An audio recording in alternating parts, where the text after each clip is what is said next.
A possible change in history, towering over Portsmouth, new at 11. If you live or work in the city, you may have seen that giant crane over the shipyard. It's been a prominent fixture extending over the skyline since 1940, and it helped build some of the great battleships of World War II. But the hammer may come down on what's called the Hammerhead Crane.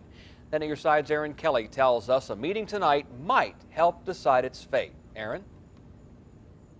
The Navy is required to consider the effects of changes to historic structures, and it's working on an environmental assessment. Two options it's considering. One, taking down the crane and possibly giving some of the parts to museums. The other would make repairs to the crane so that it could safely stand here for another 20 years. It stands above Hampton Roads, and Hampton Roads should stand for it. It's 260 feet tall and 5 million pounds. Named the Hammerhead Crane 110, it was built in 1940 as the Norfolk Naval Shipyard prepared for World War II. They had to build this crane in a hurry to try and save the world. It's been there ever since. So everybody that's worked in that shipyard from World War II on has seen that crane. And when they describe their shipyard and their place of employment, they talk about that mighty crane. The crane, which was used for work on battleships in World War II, has been idle since 2001. Mark Carey, who's taken pictures from on top of it, even made a model of it, wants it to remain standing. On Tuesday night, the Navy held a meeting for the public to weigh in on what to do with it.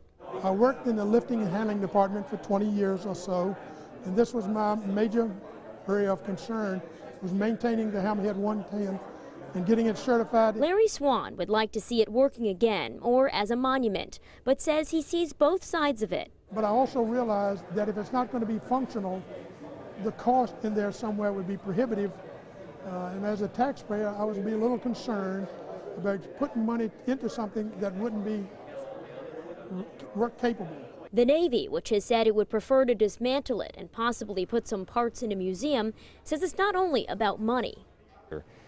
And the crane doesn't support any current mission or any mission that we anticipate ever having. So right now, frankly, it's more about the safety risk, about the fact that we don't really know that the crane is going to stay up. And if we try to preserve it now, are we just delaying that safety risk and we're not really solving that problem?